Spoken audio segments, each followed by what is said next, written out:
आत्ताची वेळ खराब असेल पण ही वेळ जाऊ शकते हे प्रश्न स्वतःला सांगणं देखील तितकंच गरजेचं आहे। यावेळेस शॉट पुल केलाय, हवेमध्ये बॉल आहे, खेळाडू त्या ठिकाणी उपस्थित, कोणतीही चूक नाही आहे। इथून मात्र मुन्नाला माघारी परतावं लागतंय। विकेट नंबर 5, 5वी विकेट या ठिकाणी पडली जाते। नवीन खेळाडू मैदानाच्या आतमध्ये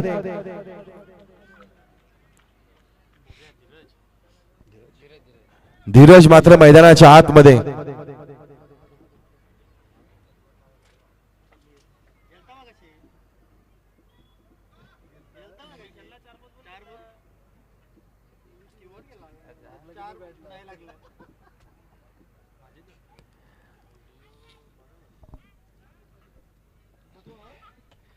यावेळेस मोठा फटका, लॉफ्टेड स्ट्रोक आहे, हवेमध्ये बॉल, खेळाडू उपस्थित, विकेट आणखी एक आली आहे।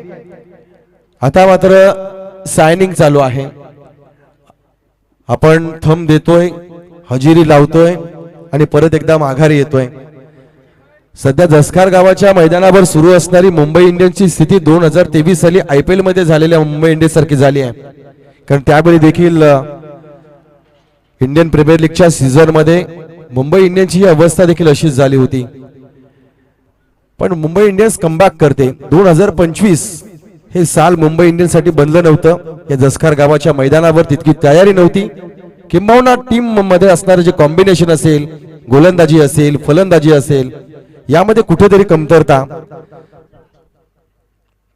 यावेळेस अपील केलाय, येस, विकेट हॅट्रिक साधली आहे, अप्रतिम वेगाने बॉल टाकलाय आणि सहज पंचांचा बोट आभाळाकडे गेलाय। कोणत्याही गोलंदाजासाठी विकेट हॅट्रिक मिळणं हे फार अभिमानास्पद असतं आणि ह्या विकेट हॅट्रिक मुळे मैदानाच्या आजूबाजूला जे जसखारचे सगळे मॅनेजर, टीम मेंबर्स, कॅप्टन्स वगैरे बसलेत ते त्यांच्या गोलंदाजीवर लक्ष ठेवून आहेत। येत्या पुढच्या हप्त्यामध्ये कदाचित ही संधी त्यांना मिळू शकते गोलंदाज म्हणून, आणि यासाठीच जसखार गावानं ही स्पर्धा फेब्रुवारी किंवा मार्च मध्ये भरवण्यापेक्षा ती आपण डिसेंबर महिन्यामध्ये केलं। आपली गुणवत्ता अगोदर दिसली तर त्याचा लाभ आपल्याला पुढे घेऊन जाता येतं। उशिरा स्पर्धा होतात त्याचा फायदा होत नाही मित्रांनो। तदनंतर 5-6 महिन्याचा गॅप असतो, तुम्ही नंतर काही केला तरी त्याचा लाभ होता येत नाही। यावेळेस मात्र चांगला बॉल, लोअर फुलटॉस बॉल, लॉंगॉनच्या दिशेनं त्याला टोळवलाय, एक धाव या ठिकाणी मिळेल। एका धावेवर समाधान मानावं लागेल। पहिल्या षटकामध्ये धावा आल्या होत्या पण तदनंतर जर आपण पाहिलं ना तर पूर्णपणे ब्रेक। पहिल्या षटकामध्ये 15 धावा विकेट पडली नव्हती, नुकसान झालं नव्हतं, पण दुसऱ्या षटकापासून मात्र विकेटची गलती, तिथून मात्र धावांचा ग्राफ उतरला गेला।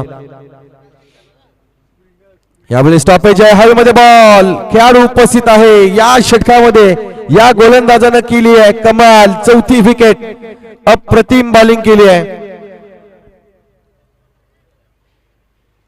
नवीन खेळाडू मैदानाच्या दिशेने जात असताना वंश नावाचा हा खेळाडू मैदानाच्या आतमध्ये जाणार। मुंबई इंडियन्सचे चाहते, मुंबई इंडियन्सचे समर्थक सध्या मात्र थोडेसे टेन्शन मध्ये, कारण स्पर्धेतून बाहेर झालोय खरं, पण इथून मात्र उरलेल्या अवस्थेमध्ये शेवटच्या सामन्यामध्ये देखील आपण पराभव होतो की काय, त्या पराभवाची टांगती तलवार देखील डोक्यावरती आहे। यावेळेस खराब बॉल आहे, खराब बॉल आहे, इथून मात्र वाईट +4 अशा एकूण 5 धावा येतील। पंचांनी दुजोरा दिलाय, इट्स अ वाईट बॉल। 5 धावा स्कोर बोर्ड मध्ये ऍड केल्या जातील। टोटल धावसंख्या आपण पाहतोय, धावसंख्या झाली आहे 35।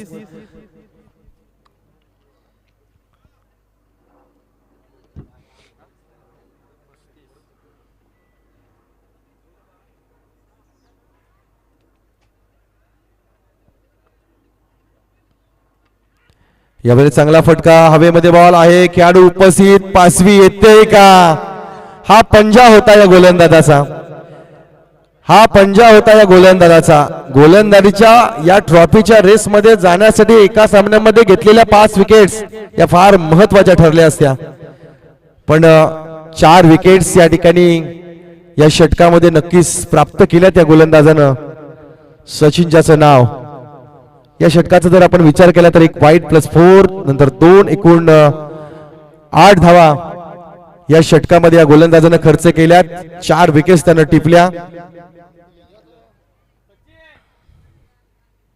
4 षटकांचा खेळ या ठिकाणी संपला जाईल. 4 षटकानंतर एकूण धावसंख्या आपण पाहतोय 37च्या घरामध्ये. शेवटचं षटक या ठिकाणी असणार आहे.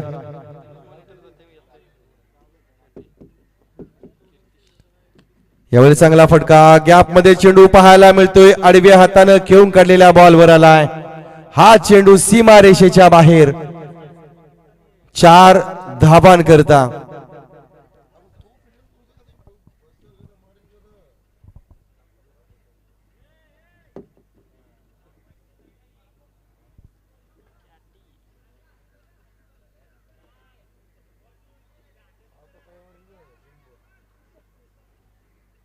पुढचा बॉल